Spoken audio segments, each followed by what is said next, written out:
রান্না করতে চলে আসলাম। লবণ দিয়ে একটু ধুয়ে নিব। প্রথমে একটু লবণ দিয়ে ভালো করে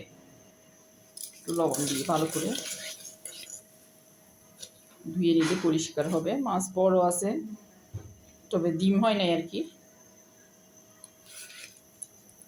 পরিষ্কার করে একটু ধুয়ে নিব ডলে ডলে।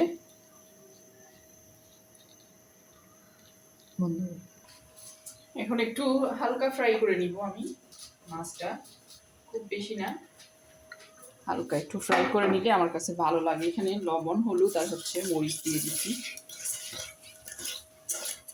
ভালো করে মেখে একটু হালকা ফ্রাই করব। এভাবে একটু ফ্রাই করলে ভালো লাগে। একটা একটা করে দিয়ে দিই প্রথমে, তাহলে ভেঙেও যাবে না, খেতেও আমার কাছে একটু ভালো লাগে। আপনারা চাইলে সরাসরি দিতে পারেন। মাছটা মোটামুটি বড় আছে, আর একটু পিসটাও বেশি বড় করে হচ্ছে, মোটা করে হচ্ছে। উল্টে পাল্টে ভেজে নিই।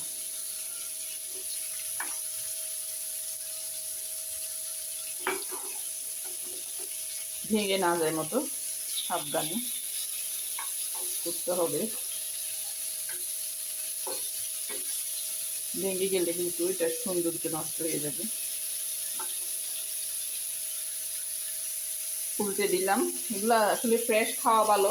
হাঁসের মাংস, ইলিশ মাছ ফ্রিজে না রেখে একদম টাটকা খেয়ে ফেললেই মজা। এখন এটা এক সাইড করে রাখি। তারপর আমি এখানে মশলা কষিয়ে নিব। প্রথমে একটু তেলটা দিয়ে দিই।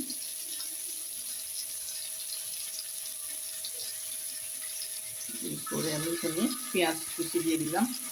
এটা একটু নেড়ে ছেড়ে ভালো করে ভেজে নিব, সফট করে নিব একদম।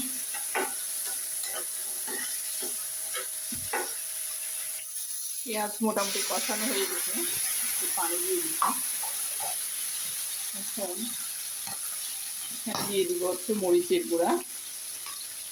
পানি দিয়ে দিচ্ছি কারণ মশলাটা পুড়ে যাবে না হয়। একটু হলুদের গুঁড়া দিলাম, সামান্য একটু ধনিয়ার গুঁড়া দিব, বেশি না।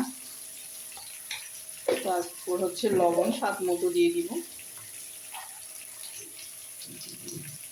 মশলাটা কষাতে হবে কিন্তু ভালো করে। মেইন মশলা কষানোর উপরে স্বাদ ডিপেন্ড করবে।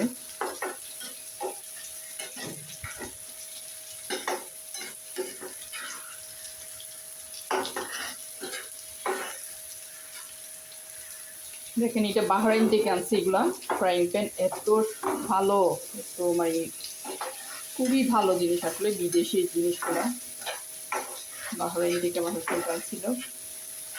যাই হোক, কষিয়ে নিই আমি। এখন আমি দিয়ে দিব এখানে কিছুটা ধনিয়া পাতা।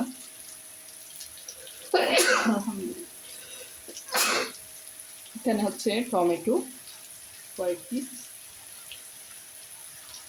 পেঁয়াজ কলি। আসলে কাশি এসে যাচ্ছে যে ঝাঁজ, তো ওই জন্য আমার সুন্দর দৃষ্টিতে দেখবেন। এগুলোও ভালো করে একটু সফট করে নিব। মোটামুটি কিছু সময় কষাই নিছি। মাছ তো বেশিক্ষণ তো রান্না করতে পারবো না, তাই আর কি এগুলো একটু কষাই নিলাম। এখন আমি ইলিশ মাছটা দিয়ে দিচ্ছি। দেখেন, হালকা একটু ফ্রাই করে নিছি। ভেঙেও যাবে না, আবার খেতেও কিন্তু ভালো মজা হবে। জানি না আজকাল তো নকল ইলিশ মাছ সবগুলা কেমন হয়, পরিচিত মানুষের কাছ থেকে নিছি। আসলে এত দাম, কি খাবো, মানে দাম দেখে খাওয়ার রুচিটাই চলে যায়। ভাবছিলাম তো ইলিশ মাছ একেবারে ফ্রি ফ্রি খাওয়াবে, এখন তো টাকা দিয়েও পাওয়া যাচ্ছে না, নকল, সব নকল। এখন আমি উল্টে পাল্টে আস্তে আস্তে একটু উল্টে দিই।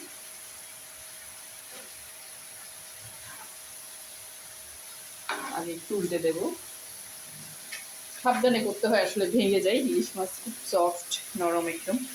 সবগুলা উল্টাই দিচ্ছি। এখন ঝোলের পানি দিব একটু, খুব বেশি ঝোলের পানি দিব না, অল্প। একটু ধুয়ে পানিটা দিয়ে দিচ্ছি। এই যে ঝোলের পানি তো দিয়ে দিছি। এখন একটু হাতে নেড়ে মিডিয়াম আছে এটা রান্না করে নিব। বেশিক্ষণ লাগবে না, যেহেতু ইলিশ মাছ খুব অল্প সময়ে হয়ে যাবে। আর রান্নার পরে দেখাবো কেমন হয়েছে। ঢাকনাটা দিয়ে দিই, দেখি চেক করি, দেখি একটু লবণটা হয়ে গেছে। মোটামুটি রান্না কিন্তু হয়ে গেছে আমার। এখন একটু লবণটা চেক করব। আমি আসলে খুব লবণ কম দেখি রান্নাতে। দেখি একদম পারফেক্ট রেডি হয়ে গেছে আলহামদুলিল্লাহ। রেসিপি ভালো লাগলে লাইক কমেন্ট করে পাশে থাকবেন।